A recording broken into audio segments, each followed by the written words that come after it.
Hello, everyone. Welcome to this special episode of the Cosmic Matrix podcast. Today we have a very special guest. We have Sarah Landry, who's an ex-member of Nithyananda's Hindu cult, who's a self-styled Swami kind of YouTube star, spiritual teacher, who is currently facing charges of rape and child abuse and has left the country to South America to evade those charges. So we're going to be speaking today about her experiences within the cult, how to detect red flags in spiritual organizations, and how to heal afterwards and more. This case was actually especially interesting to me because I've been following both Nithyananda and Sarah for a while. And when I saw this guy, there was like some kind of intuitive sensors that went off in the beginning. And I also was watching Sarah, kind of go through these experiences and eventually being guided to speak out about her experiences there. And what I really found really admirable in the way that she did it is she did it with a lot of integrity and self-responsibility. So she didn't personally attack him or start throwing swords at him, but really just stated her experience and was very clear and objective about what happened to her, while also making amends with the people she may have harmed under the programming. And I think these days we have a lot of these kind of gurus being exposed, and you can get a lot of kind of emotional kind of projections involved in it. And I really respected that she was just being, okay, this is what happened. This is how to detect cult programming. She really took a lot of bravery to start speaking out against this organization, because they've definitely started doing exactly what I just listed towards her. So it does take a lot of bravery to start speaking out against these organizations. So the case about Nithyananda especially I found to be really extraordinary. And not only does he have rape charges against him and several allegations of sexual abuse, but he's also been getting children to abuse each other within an ashram that they were put into by their parents, who obviously wanted their child to go study yoga and yogic techniques. And he also has claims of using black magic and trying to, get these children to basically develop siddhis, which are extrasensory spiritual abilities within his ashram, in order to gain him more power. And it's some really next level stuff that I haven't really heard about as far as this kind of guru corruption that we have going on. And Sarah has really spoken out about this on her YouTube channel. She's interviewed other members of the organization and has since been documenting this case and really speaking out against cult abuse on her channel, which we'll link on the podcast page. So welcome, Sarah. Thank you so much for doing the work you're doing and coming out and speaking about this.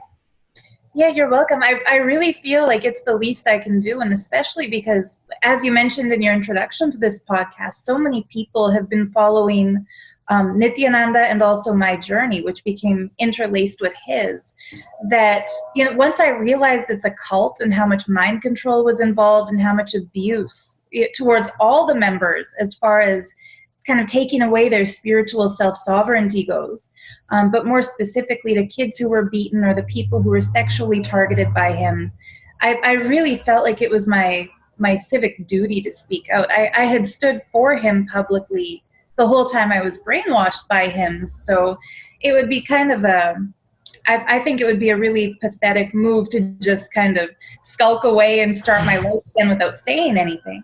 Yeah. And I did wait a while because, as you mentioned, they fight dirty, people in cults. And I think that what a lot of people don't realize is that I knew the moment I posted something against him on Facebook, which, for all intents and purposes, it wasn't against him. My first Facebook post about this was just describing what two of the kids had told me, which was that they were forced to beat each other. They were sleep deprived. They weren't allowed to eat until they manifested these so-called third eye powers. And they were crying. And this happened in Toronto, Canada. We were here trying to get him diplomatic asylum in Canada. And these kids were crying and saying they didn't want to go back to India. And that had such a huge impact on me because while we were in India, the kids would regularly get paraded on stage dressed up in beautiful jewelry and fancy clothes in front of the cameras saying, this is the best school on the planet. We love it here. We're becoming superhumans. This is the best lifestyle. And yet for the very first time, when the kids had the chance to open up to me one-on-one, they said the exact opposite of that. So that was the first time the delusion I had about this school, which is that it's a place of spiritual bliss and oneness and nonviolence, that became totally shattered. And I think a lot of people who are still brainwashed in that organization, they will reference what the kids say when they're clearly being coached and sitting on stage, or when a cult member is holding the camera. And they'll say, well, the kids say they're happy. I don't really care what the kids say on camera while they have cult members standing next to them feeding them lines. I care what they say privately, one-on-one, when they finally feel that they can speak for themselves instead of follow a script. Yeah. And, at first when I came out, not people in the general public has been incredibly supportive throughout all of this.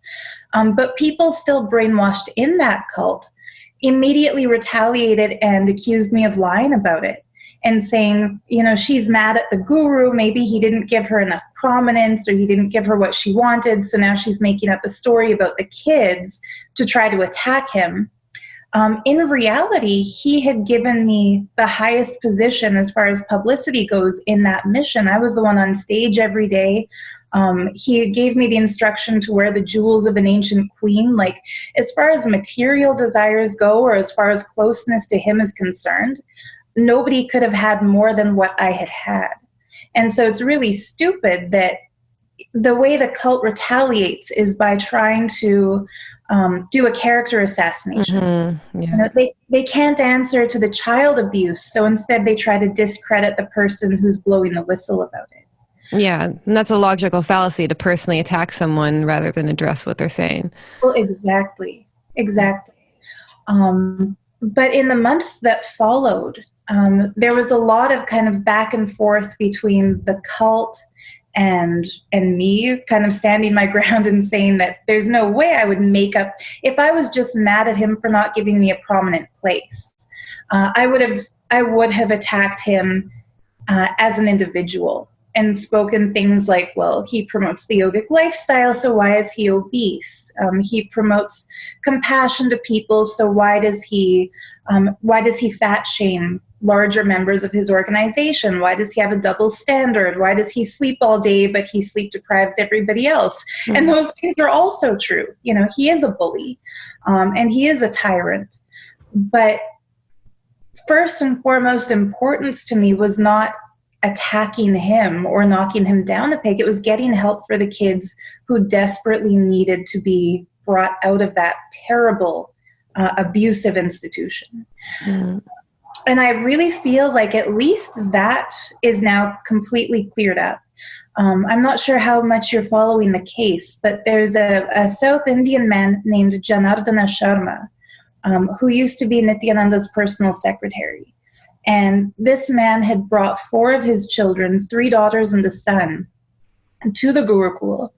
And his 2 eldest daughters became kind of the public speakers for the school, especially in the Tamil language.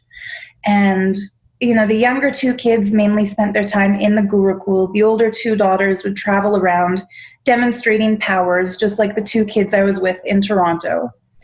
And about a month ago, Janardhan got a message from his second daughter asking him to please go to the Gurukul in Gujarat, where the kids were then being held, and find a way to get them out.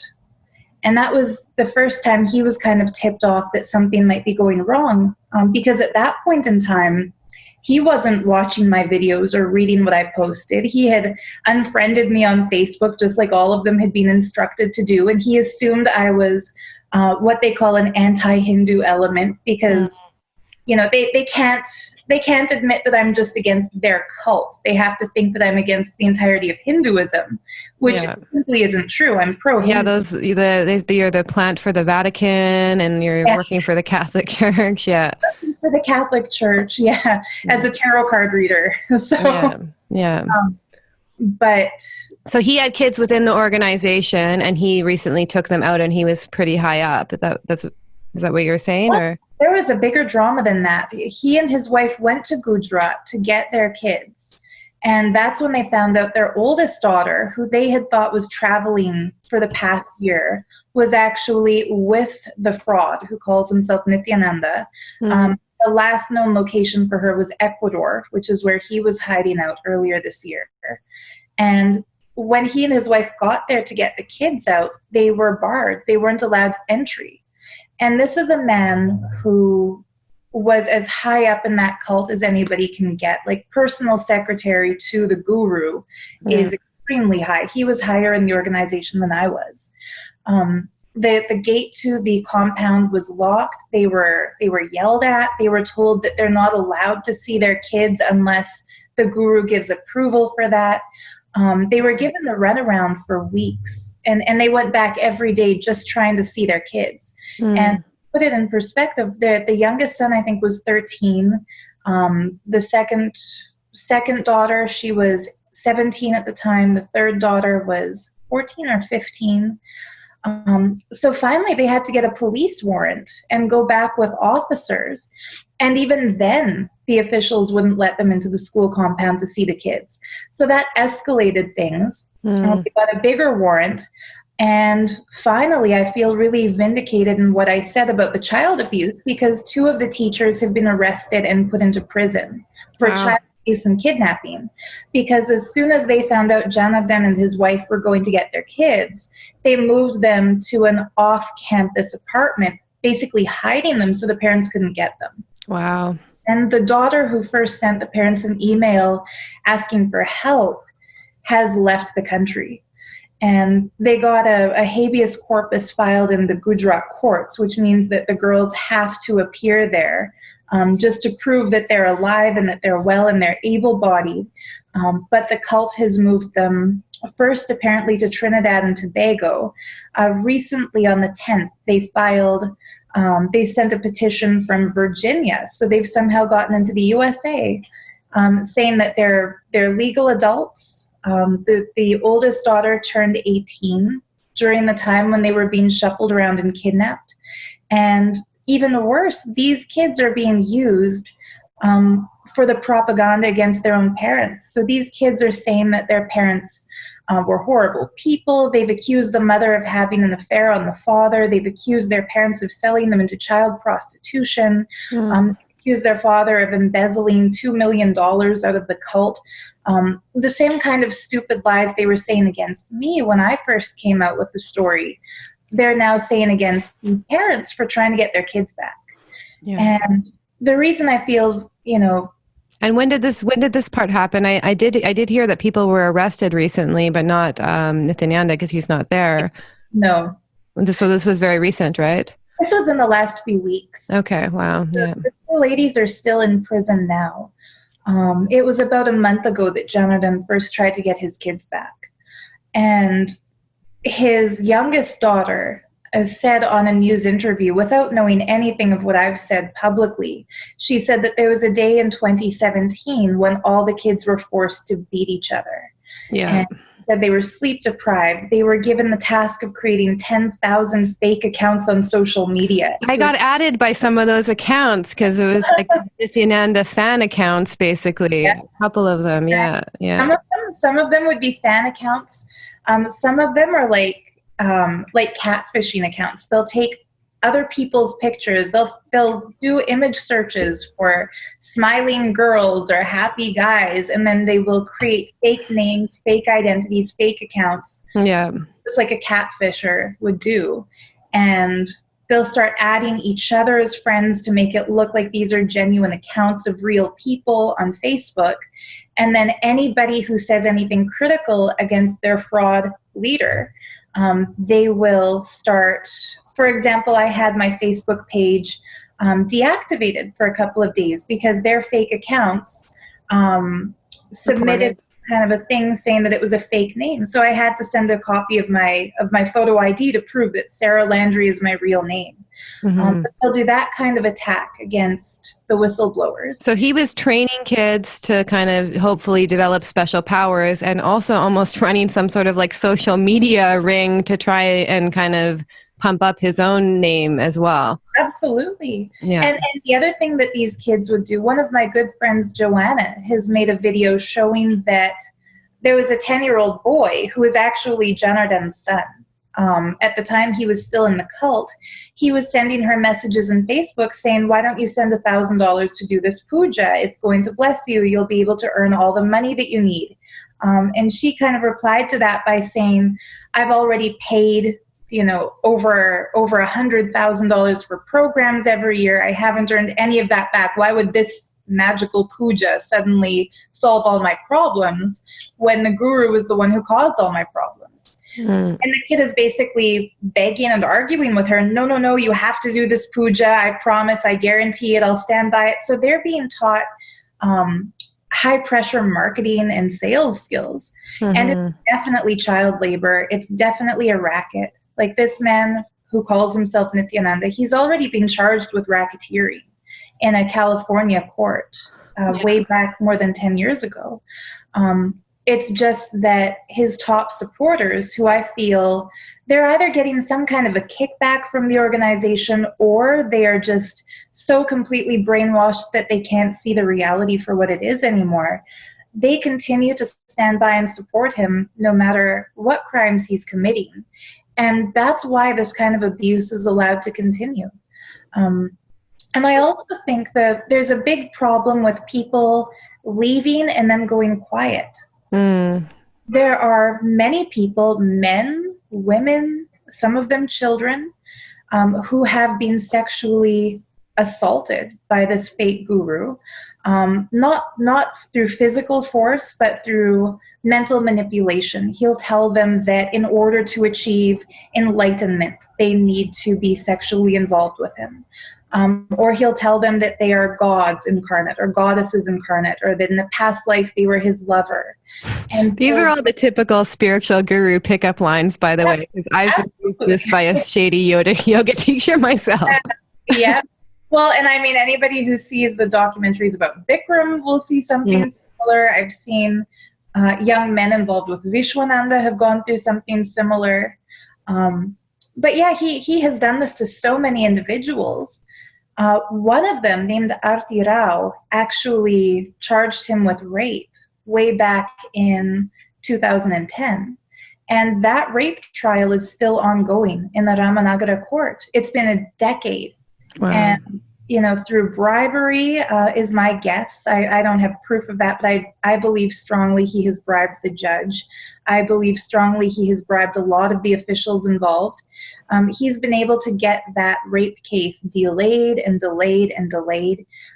There were more than 43 hearings now in that trial that his lawyer has sat in as his representative, and the judge hasn't even required him to physically be there. And that's how he was able to flee India. And I mean, technically he didn't abscond, because when they petitioned the court for permission for him to not be physically present, that was approved. So how the hell is somebody being charged with rape allowed to have his lawyer sit there in his place? It wouldn't happen unless there was something shady going on behind the scenes. Yeah. And the victim, Arti Rao, she herself was attacked with more than 10 fake cases against her by Nithyananda's brainwashed disciples to try to silence her. And so anybody else who has been victimized by him will remember Arti Rao was attacked with fake cases. Lennon Karupan, who was helping her, was attacked with fake cases. They feel like it's easier to just go into silence, start their lives again, apologize to their family members, and reintegrate into society as if nothing happened, basically wash their hands of it. Yeah. And because of that, the few of us who do speak up are like lightning rods for the wrath of that cult, because it's so few. I think luckily now the example I've set is showing people they no longer have the manpower to hit whistleblowers with fake cases. There have been kids who have posted on social media stupid lies about me that are obviously written by one of the adults, probably a lady named Ranjita, who is like... Is that the actress that was involved with him on the video as well? Yes, it is. Yeah. Yeah. And I like to compare her to Ghislaine Maxwell, who was Epstein's madame. She was the one who provided him with young girls. Ranjita does exactly that same thing for Nithyananda. So parents would used to give their kids to this ashram very young, right? Like extremely young. Extremely young. Some of the kids from birth would be named by this guru. Wow. Give them their first bite of solid food in one of the traditional Hindu ceremonies. The family would join, and the kid would be living basically in the parents' room until age 7. And at age 7, they would go to the Gurukul. So from 7 years old, they would be separated from the family. The really sad thing about the little girl who cried to me that she didn't want to go back to India, she has a younger sister. And she told me that, like, my first question was, why are their parents okay with them being forced to beat each other? And she told me that she had never told her parents they were forced to beat each other. And I asked her why, and she said the kids were all told it's a crime called Guru Droha, which is like, we were told the worst sin in Hinduism is speaking against the guru. They were told it's Guru Droha if they tell their parents about that December 31st incident. And she said, besides that, her mother is low consciousness. So even if she tells her mother, there's nothing her mother can do to help. Wow. That struck me as a weird thing for a little girl who just turned 13 to say about her mother. So I asked her, what do you mean your mother is low consciousness? And she said that the year before, the fraud, who calls himself Nithyananda, had called her whole family into his courtyard. Her father, who was the head of the causing team, like the one rallying all the telemarketers. Her mother, who was then the head of the welcome center team. The little sister, who was only 2 years old at the time. And this girl, who would have been 10 years old at that time. He called them all to the courtyard and yelled at the mother in front of the rest of the family, saying, your consciousness is so low, you have no integrity to me, you have no chastity to me, that's why I've separated you from your husband, that's why he leads causing and you're in the welcome center, but I'm worried about your younger daughter. If she's around you all day, her consciousness is going to drop. She's not getting the proper example, you're not a fit mother. So this kid who is like 10 thinks of herself as a superior to her own mother because the guru is praising her and putting the mom down. And at that point in time, he took the 2-year-old and put the 2-year-old into the 10-year-old's custody and said, you take her with you, keep her with you 24/7, don't let her out of your sight, take care of her, bring her to your Gurukul classes with you. And so she became like a surrogate mother to a toddler. Wow. She hadn't even hit puberty yet. And she said it was so hard because this little girl wanted to run around and be rambunctious and was very attached to the mother, so she would cry if she couldn't be with the mom. That's a level of child abuse that I haven't mentioned in other videos because there's just so much to this story that to try to get all of it out in one video or in one post, it's not possible. And you were living at the ashram for a period as well. That's correct, right? Yeah. Yeah. I was there at that time, but a lot of this was hidden from the rest of us. You know, it's not a small place that happens in, say, a house with a backyard. It's like 46 acres. Oh, wow. It's big. Yeah. Absolutely. The Gurukul is in a plot of land by itself behind chain link fences that the rest of us can't access. And the kids' sleeping areas were also behind like a chain link fenced off cage with sheets draped on the inside of that cage. So we never saw the kids except for during the morning yoga and puja. We didn't speak with them one-on-one. They were kept in their separate place. Adults were kept doing work in our separate place. And so when people question me, which anybody has the right to question anybody, but a lot of people get really judgmental in their questioning and say, well, why didn't you pick up on it sooner? Why didn't you see that the kids were being beaten? Why didn't you see they were being sleep deprived? Didn't you see them up all night? As a reality, no, we didn't, because that happened in a place where we never went. where we didn't access, the Gurukul school. And approximately how many children does he have there still? Is it getting closed down or? It's getting closed down, luckily. The Gujarat Center is where they were all moved when he fled the country. It looks like that's going to be closed down because the landlord canceled their lease and gave them eviction notice. The central government of India issued a notice to the state of Karnataka to close down the Bidadi campus, which is where the main branch was kept. He was going to put on a $16,000 program this December called Paramashivoham, and that's been canceled. So at the time when this abuse was going on, there were more than 100 kids in that school. Now I'd say there's less than 10. And the people who remain are there with their parents. Sadly, the girl who had cried to me is still there with her family. And the correlation you made to Jeffrey Epstein, I actually think he's in a way worse because he was using these, he almost had his own selection of children there and he was getting them to abuse each other. He was also preying on the younger girls as they got older as well. And, you know, he has this, and never mind this, the spiritual capacity he was trying to get them to develop. So did you feel that he actually had these spiritual capacities himself and he was able to really, you know, like black magic on people and teach them how to do these kinds of things? Well, now I think it was the power of hypnosis. But at that time, I fully believed that he had mystical powers. I fully believed he was an avatar of Shiva. I've always been a very gullible, maybe overly trusting person. I'm not sure why, but I've always just taken what people say at face value and assumed that because I'm honest, everybody's honest. So if somebody tells me that they're a divine avatar and that worshiping them, well, not anymore, but at that time, if you told me something like that, I'd have no reason to doubt it. And when people get into a meditative state or a Kundalini active state, those people are highly receptive towards visions and towards extraordinary experiences.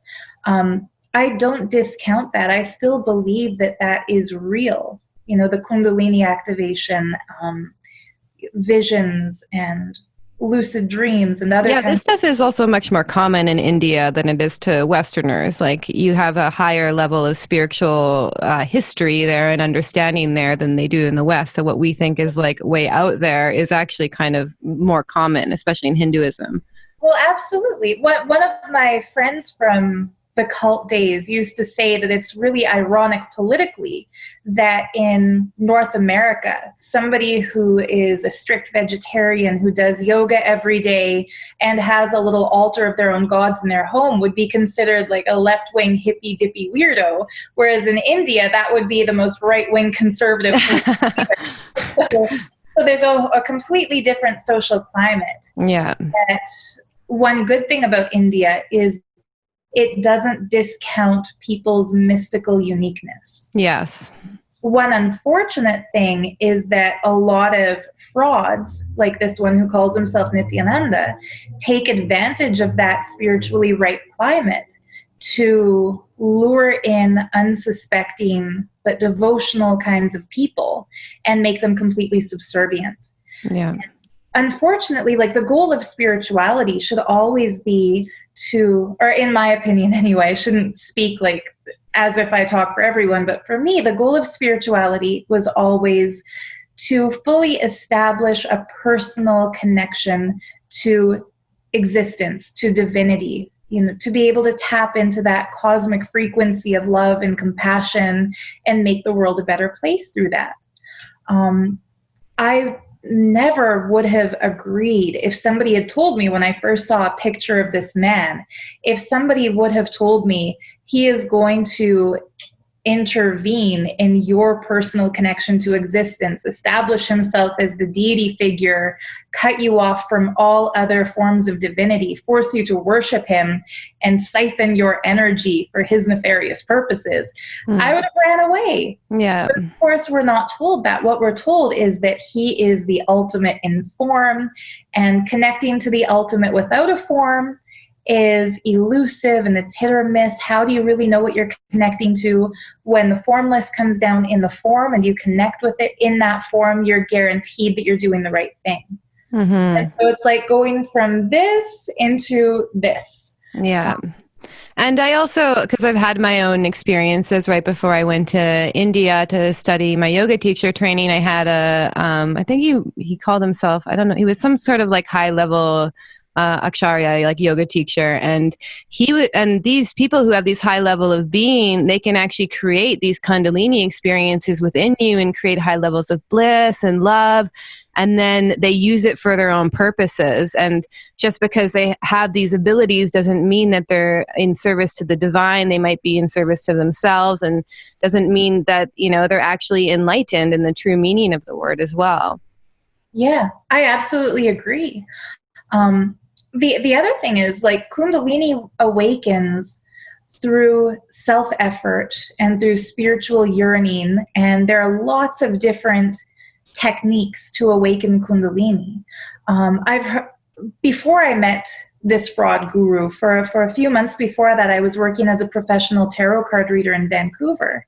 And I had more than one client come in describing something that they referred to as Kundalini psychosis. And I had never heard of that before. I had to Google it and find out what it was, and was kind of shocked and appalled to see that when people awaken their Kundalini energy, maybe for the wrong purposes or in the wrong frame of mind or with the wrong group, they will start to experience something similar to somebody who's had like a bad trip on a hallucinogen. Like, they will start to develop almost schizophrenic tendencies.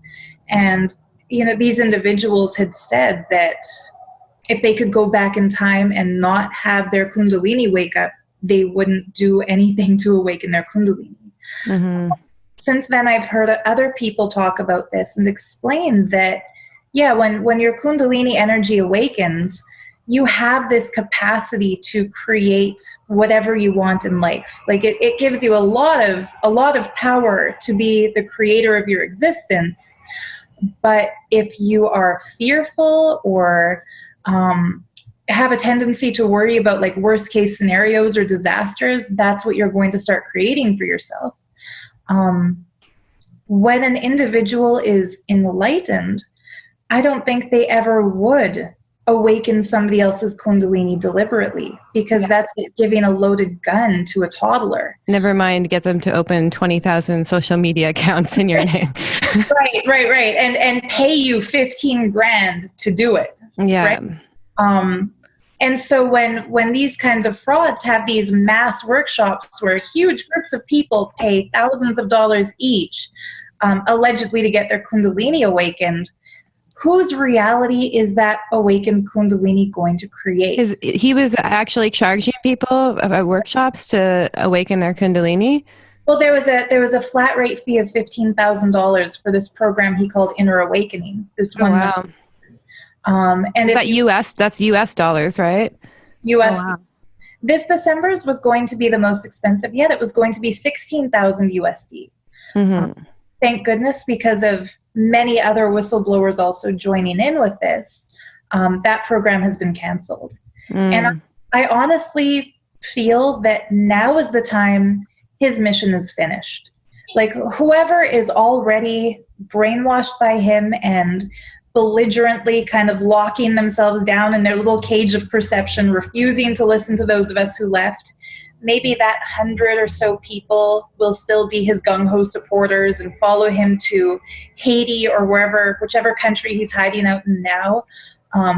Sadly, it's going to be a really hellish experience for them wherever he is, because he was a tyrant even when his mission was succeeding.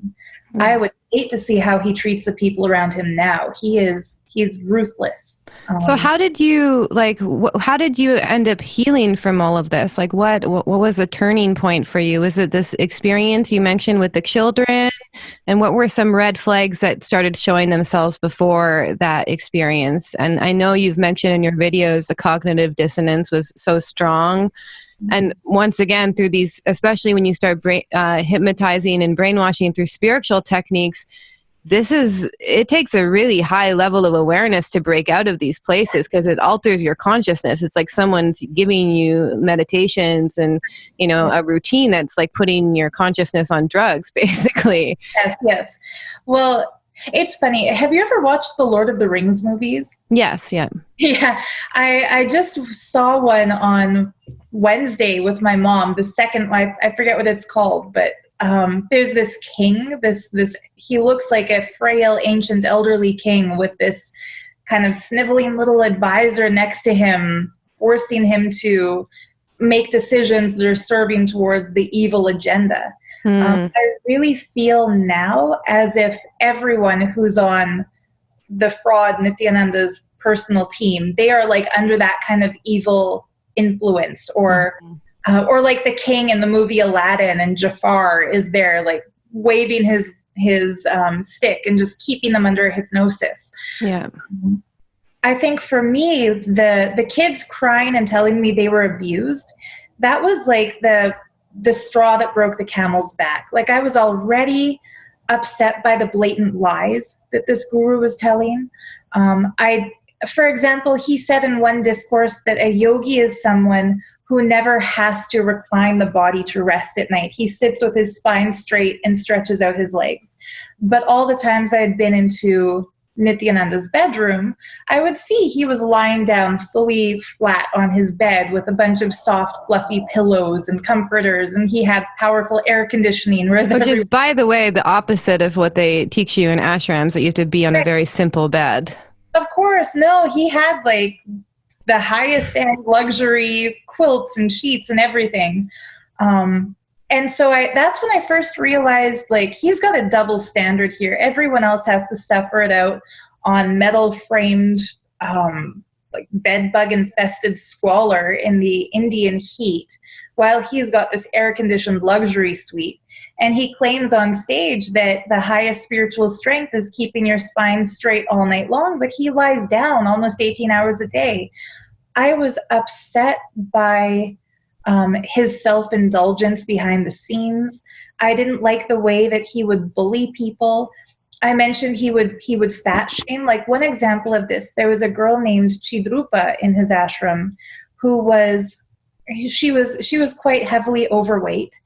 And there was a day when he was distributing prasadam, like the energized food at the end of a puja. He was distributing to everybody. When it was her turn in line, instead of giving her one piece like everyone else, he just, like, with a disgusted look on his face, gave her the entire basket and said, "Here, do what you do best, eat all of it, pig."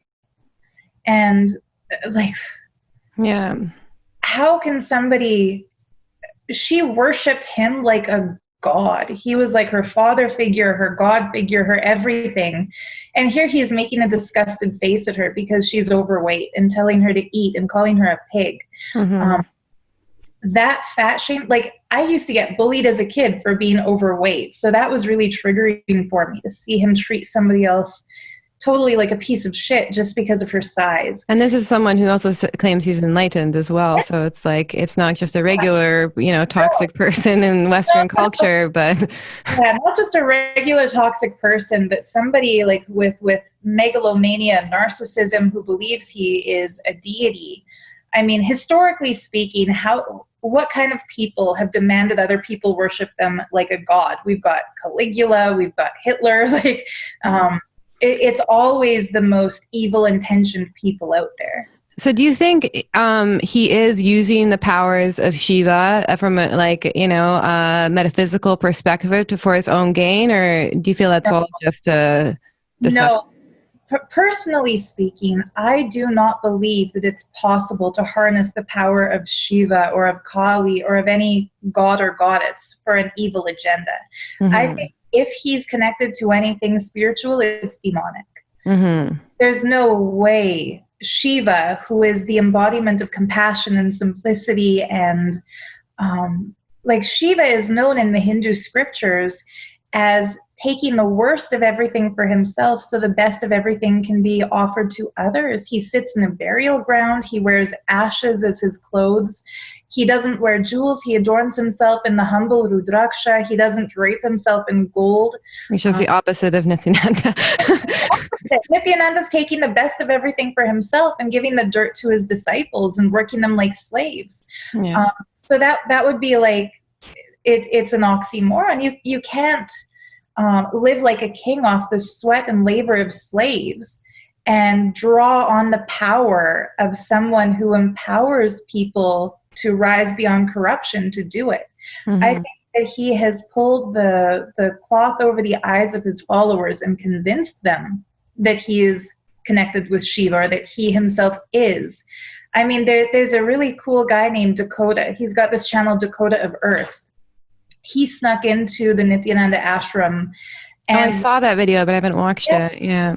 You should watch it. It's really good. It's powerful. He kind of sums it all up into a really clear, concise, you can't argue with it logic. Mm-hmm. That if Lord Shiva was going to come down into human form on planet Earth, the last thing that he would do as the Lord of Compassion is charge $15,000 US for people to touch his feet. Like, he would make himself freely available. Yeah. But in that video, at one point he says, I've heard people say that this Nithya is Lord Shiva. And the guy at the front gate says, it's a fact. It's a fact. And so his disciples believe 100% he's Shiva. And like, even for me, I mentioned those red flags I was seeing, like his hypocrisy, his self-indulgence, his kind of petulant, childlike, pouting, mood-swingy personality where, if we couldn't make one of his shitty discourses go viral, he would blame us instead of the quality of his discourses. Oh, so that's the stuff he would care about when okay, yeah. Yeah, he wanted to dominate the world of spirituality. He used to claim on stage that he is the most watched spiritual teacher on YouTube. Little bit of ego there. Well, part of the reason he had such a vendetta against Teal Swan, who herself is quite a dangerous... Oh, I remember that, because you made a video speaking against her, which was great, but then I was like, but then she's in this other cult. Well, exactly. The reason he instructed that was that she used the words completion process, which he stole from Landmark, but he wanted people to think were his. So this chain of spiritual theft was going on here. Yeah. Landmark got it from Scientology, and who knows where L. Ron Hubbard got it from. But so when you spoke out against her, did he actually ask you to, or did he brainwash you? Because it was true. I mean, I also think that there's something occupying Teal Swan, these dark forces and agenda. But like, I remember you making that video, and you were dressed in the kind of Hindu garb, and what happened with that? I wore it every day at that point in time. That's when I was initiated into what I believed was sannyas, but was really like his cult form of sannyas. No, at that point in time, he called me to his room, his courtyard, and there were a few other people there, and he questioned me and said, Swarupa Priya, which was the name he gave me, did you know that there's a woman named Teal Swan stealing my completion process? And I said, no, Swamiji, like that's what we all called him. No, Swamiji, I didn't know that. And he said, well, look at it. And he held up his iPad to show her book release announcement that she's going to release this book. I don't know who tipped him off about that, or if he just followed her or something. But he told me, look it up, find the similarities between what she's teaching and what he's teaching. And he said, make a video and attack. His exact words were attack. And he said, first use 80% logic, proving that she has plagiarized his material, proving that he came up with it first, proving that she's not giving credit to Hinduism, which is what it comes from. And he said, and 20% character assassination. He said, go after her personal life, go after her credibility, go after her looks. He specifically told me to go after her looks, which as a woman, I wouldn't do that to another woman. Again, it's his petty mentality. That's when I started researching about Teal Swan. And I mean, I'd heard of her before, back when she was still Teal Scott. I started a YouTube channel in November of 2011, which I think was around the same time she started hers. And at that time, I spoke a lot about star seeds and Arcturians. I'd had a really cool experience with the Arcturians, and I spoke about crystal healing and stuff like that. So very similar to her kind of original channel themes. And since we both have dark hair, we're about the same age, we're both women, we talked about the same stuff, I would get compared to her a lot. But when I tried watching one of her videos, it just felt insincere. Like, it seemed kind of robotic and emotionless, and I just didn't resonate with it, so I didn't watch it. But when I started researching her, I really believed she had plagiarized the completion process from Nithya, because the completion process he taught was about reliving to relieve, and it was similar to an instruction Shiva gives to Devi in the Vijnana Bhairava Tantra, one of the ancient Hindu scriptures. It's also formulaically similar to what they teach in Landmark, as I mentioned. And inner child work as well, similar to that. Child work and shadow work, which I think is how Teal markets it. But when I started researching her, I found a blog that shows all the other plagiarism she's done. Like she made something that she claimed was a channeled high frequency painting, but it is the exact symbol used in the novel Necronomicon to symbolize like demonically reviving dead people into zombies. So it's obvious she just Googled like alchemy symbol and didn't know what it was and used it, which is funny and scary at the same time. So he was behind that whole campaign then. He wanted you to, okay, that's an interesting piece. I did the research and I came up with the speaking points, but he's the one who told me to do it. And long story short, I think the vendetta he had against her was that she had like 3 times the number of subscribers as him. She had millions of views per some of her videos. So he could no longer claim he was the most watched spiritual teacher on YouTube because she had. And so did Satguru Jagi Vasudev, and he made me attack him too.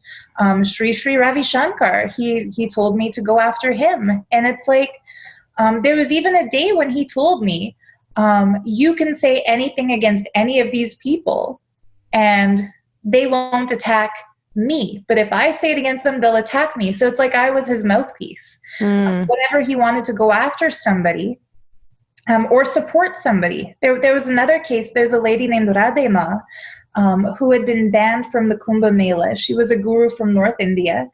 They banned her from Kumbh Mela because one day she wore a mini skirt in the Western style outfit. And he called me and said, hey, I can't speak in support of her because then they will drag me down with her, but you can. So make an issue out of this, make it Vedic feminism. Any woman has the right to wear whatever she wants, defend her. And I still think that was a good thing. Like there's so many gray areas here. There are good things that he stood for. There are bad things that he stood for. Yeah. That's also how the people work. They mix truth with lies. That's exactly it. And in this case, the bad far outweighs the good, you know? The few kind of feminist things that he stands for are always self-serving. For example, why does he want to defend her for dressing like that? Well, because he asks his female devotees to send him nude photos. So if he ever gets caught, he wants to know that there are people who will support him the way people support her. Like, you can always boil things back down to how it's going to serve him. Yeah, he's also a very high-level sociopath. Like, he's very, and this is like, I mean, very skilled because regular Western sociopaths are kind of good at networking and getting people to really love them, and they're very charming. But he's also using spiritual techniques, which is... He's like how you had mentioned he's worse than Epstein. I agree, because Epstein would rape young girls and molest young girls and kidnap them to his freaky little island, which is something else that Nithyananda now has, his own little island. But Epstein was never successful in making them worship him as a god. Whereas, this monster not only victimizes people, but makes them worship him. So as this was going on with your family, did they notice anything? Like your mother, your parents, your friends back home in Canada? my mom was also in the cult. Some of my aunts and uncles knew it was a cult all along, and I kind of distanced myself from them because I felt like I was being judged. And unfortunately, that's what happens to a lot of these brainwashed people in cults, is that we had been literally told by the guru, if anybody questions him or questions our involvement with him, cut them out of our lives, never speak to them again. So anybody who was critical of him, either they kept their criticism to themselves because they didn't want to lose their connection with me, or I cut them out of my life. So it became really problematic. This is why so many people currently brainwashed in his cult, their families are kind of powerless to do anything about it because they risk being written out of their relatives' lives, or if they try to intervene and help. My mom had told me that back in the 70s, there was like a cult epidemic. Yes, my parents were part of that. Yeah, so back then, like regularly on the news, you would see like families hiring people to kidnap their kids out of a cult and deprogram them. That's the kind of intervention people in Nithyananda's cult need. They need proper deprogramming. You would ask how I finally healed from this. The kids telling me they were beaten, that was like the last straw after all the other hypocrisy I witnessed in him to get me to leave the cult. I left the physical organization, moved back to my hometown, but I still believed maybe he's Shiva and just the people around him are bad, or the cult structure is bad, the organization is bad. So I kept wearing the mala with his face on it for months, even after I left. And people ask sometimes, like, why didn't you come out publicly as soon as you found out the kids were beaten? Well, I still didn't know for sure whether he gave the instruction to the teachers to beat the kids, or if the teachers took it upon themselves to make the kids beat each other. And so there were so many points of confusion left within me, plus the brainwashing, plus the mind control, plus if he had done any kind of black magic, and all the years of my own so-called visionary experiences of him where I believed he was good. So you kind of had to go through your own disillusionment process. Absolutely. And one of the things that was the most helpful for me was Leah Remini's series, Scientology in the Aftermath. There was a marathon of that on when I left, so I watched it like back-to-back episodes. And as I saw her interviewing people describing the atrocities they faced in Scientology, that was when I realized that a lot of the shit in our lifestyle there was not Hinduism. It was cult. Like, there's no way traditional Hinduism is this closely identical to Scientology. Like, it's obvious he's making it like Scientology on purpose. That's when I realized it was a cult. I downloaded a great book called The Mind Control Manual and read that cover to cover. It's an amazing collection of what traits identify a narcissist, what makes a psychopath. I could see that Nithyananda fit every single category of both. It explained how brainwashing works, how mind control happens, what kind of lifestyle is needed to make people compliant. And all of it matched everything that we did in his cult. So once I knew what had been done to my mind, I knew how to take my mind back again. I knew that it wasn't a visionary experience I had of him. It was a hypnotically induced belief that I had about him. And so once I let go of my clinging desperately to my so-called spiritual experiences, I was able to reclaim my own spiritual self-sovereignty and get back to things that I had loved before, like crystal energy. And, you know, whether that is something real and literal in gemstones or whether it's something placebo, at this point I don't even care. I just like it, so I'll make myself some Yeah, and you have amazing jewelry. I highly recommend people check out your jewelry as well. Oh, thank you for that. But yeah, it took about a year of deprogramming, reading books by psychologists, getting back into my previous spiritual beliefs, and then going clear. I want to give a shout out to one of my all-time favorite writers, Graham Hancock. He wrote a really cool book called War God. And it's a novel. It's his only novel. And it's about the historical event of the Spanish basically taking over Mexico. And it's so interesting. He describes it from the perspective that there's this evil entity posing as the god to the people in Mexico and as one of the saints to the Spanish conquistadors. And that basically they're just riling them to fight against each other. I bought this book just recently, so I don't want to spoil it. It's fresh in my mind. That's why I'm bringing it up. But I think that the way he describes it is so perfect. He says that an evil entity masquerading as a god can convince people to do evil things and make them believe that those things are good. And that is what this evil entity working through Nithyananda is doing to his disciples. He is convincing them that putting false criminal charges against his victims is a good thing because it serves their God. He convinces them that creating these fake social media accounts and attacking people like trolls is a good spiritual thing. He convinces them that any instruction he gives is good because he's convinced them he's a god. Yeah. But in fact, he is not. It's very evil. It's almost, I would call it demonic. Yeah. And it takes a lot of strength to break free from that because it's such a highly ingrained belief in the people who follow him. And the hardest part for people is also regaining their connection to spirituality. So kudos to you for doing that, because a lot of people, when they have these experiences, are like, I'm just going to get away from spirituality altogether. Yeah.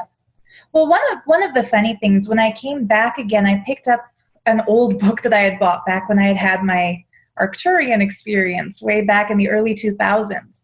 And it's called ET 101. I opened it to a random page and it said something like, you'll know that you have fallen into the worst depths of human suffering if you find yourself working a corporate job or following a guru.